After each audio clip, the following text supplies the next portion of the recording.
Yo, what you lot saying? It's your boy Jumbo Boy here, and today what I've got for you is the Formula E 2015 London EPrix Race 1 for you guys. So yeah, let's get right to this video. By the way, not going to be reviewing race 2 obviously because I'm going to be at the event. So yeah, apologies for that, but I will reward you guys with a vlog coming shortly after that. So yeah, be prepared for that. So yeah, without further ado, let's get into this video. So yeah.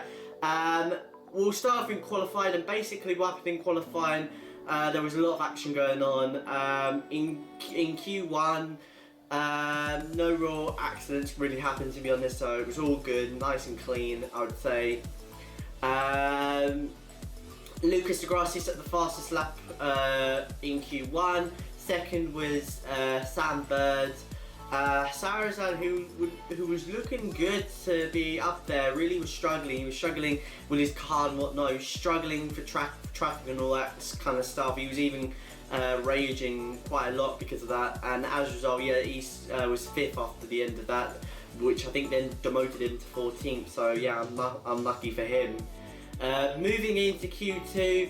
As well too, Bird would drop to 9th, so yeah, Bird was 2nd after Q1, but then dropped to 9th, so yeah, unfortunate for him.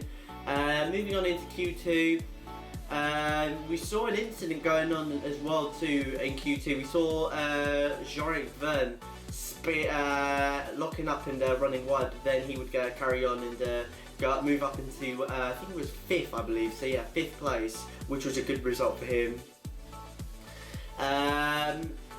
Someone went fastest, and that was D'Ambrosio. D'Ambrosio went fastest in Q2, I believe. Yeah, Q2 went fastest. And then in the end, yeah, that was about it. In Q3, not much, I would say. Not much in terms of, you know, the top and whatnot. Not much in terms of times and whatnot.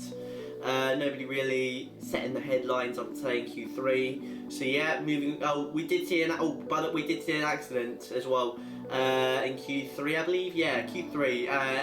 Chandok, he broke too late and hit the wall, and that was about it. So yeah, unfortunate for him. He would be starting, I think, 14th, 15th. So yeah, unfortunate for him. And then in Q4, the big dogs came out on the track, and that was PK and Buemi, two of the championship contenders. One of them one of them in, I think, 2nd or 3rd or something like that. But PK pushing hard. Surprisingly, he couldn't go any faster. He couldn't get on pole position, so it would be a 4th place for Nelson Piquet Jr. So he really has a lot of work to do, especially as 2 of his championship rivals are ahead of him. So yeah. But the man on pole position is one of them, and that is Sebastian Buemi, setting a really blistering lap time around the Battersea Park circuit, going quickest in that E-Downs machine. So yeah, good result by Sebastian Buemi there, hooking it up quite nicely there. So yeah. So moving on into the race, they would not start in a 2x2 standing start. They would start as soon as the safety car came out. So a safety car came in the pit. So yeah, it was a safety car start rather than a standing start, which is a bit unfortunate. Bit of an annoyance to me, because I think they should have allowed the drivers to race it on a standing start. To be honest, you know, I know it's so tight, but still, you know, at least let them, you know, let him race it via standing start, you know, or even better, maybe even a rolling start or something like that. So yeah, but whatever, is what it is. But yeah, so the start came out and nothing really, no real big changes happened at the start. Nice and clean. So yeah, that's good to see. We did see an incident going on between Nelson Piquet Jr. and Lucas de Grassi. Both of them.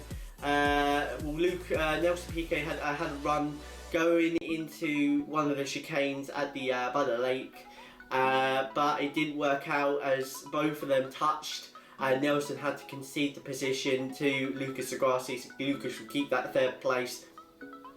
He almost got passed by I think it was Verne. He almost got passed by Verne there. So yeah. Verne would then go by PK, and then also would then go by Lucas to take third place there. So yeah, good strong drive by him there. He would finish, I think, third. Yeah, he would finish third. So yeah.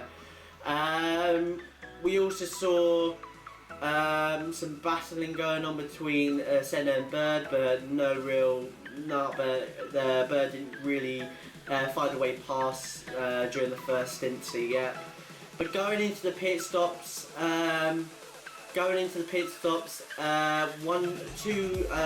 two British drivers, the two British drivers had problems in pit lane. They lost out. Oliver Turvey, who was lying in 7th, I believe, behind Prost, I believe, lost out hugely. I think he dropped to like 10th or 11th or somewhere like that. So yeah, unfortunate for him. Bird lost that to Senna, so he would drop to like 9th or 10th or something like that. So yeah, unfortunate for him. But in terms of the front, no real problems whatsoever. Further back, we saw some incidents going on between. Further on, we saw some problems going on for Daniel Abt, who was struggling in 13th. He was running wide on on numerous occasions during one lap, and as a result, he ran wide, hit the barriers, and as a result, the safety car came out. Well, it didn't come out for a while actually, which was a little bit surprising, to be honest, because you would think as soon as they'd seen it, they would just deploy the safety car, straight away deploy the safety car. And it was in a very, very dangerous position, to be honest, you know.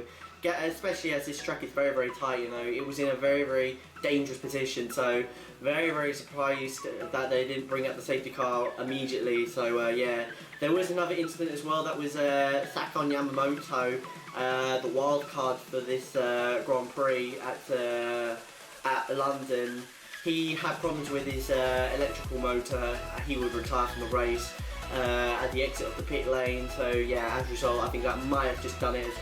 That might have done it in terms of bringing the safety car out. So yeah, the safety car did come out finally after a little bit of a while there. So yeah, it did come out, and yeah, bunched the field up. And as we got back going, as we went back racing, nothing really happened at the front. Still pretty damn good, nice and clean, I would say. But we then saw Nelson Piquet Jr. trying to do the exact same thing he did earlier in the race on Lucas Di Grassi, and again they make contact. Once again, going into the late chicane.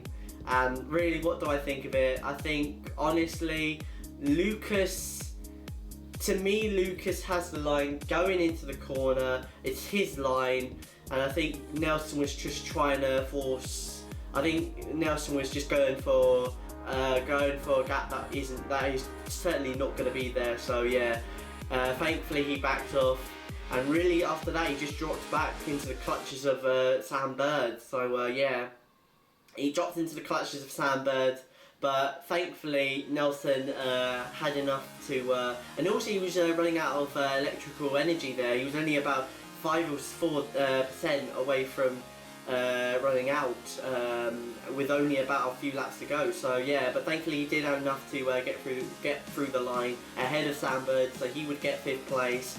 But the winner of the London EPrix Race 1 went to Sebastian Buemi, and as a result as well, Edams won the constructors won the inaugural Formula E constructors, which was absolutely amazing. They have done so well this season. They've been so consistent. Yes, they had some problems, but to be honest, so did the rest. So yeah, I mean, a fantastic job by Edams. Been so consistent throughout the season. And also thanks to Buemi as well, and I think it's all down to Buemi as well for helping them achieve that as well. So yeah, a solid result for Edams for their constructors. So yeah, they won that. Second went to D'Ambrosio, good drive by him there, holding on to second there. Third was Fern, good drive by him. He started 5th and moved his way up to 3rd. So yeah, good drive by him. 4th was Lucas Di Grassi. 5th was the championship leader by 5 points. 5 points, I believe. Yeah, 5 points was Nelson Piquet Jr. 6th was Bird. 7th was... Actually, I don't know who was 7th away. that's the top 6 from what I know so far. So yeah, apologies for the rest of the field.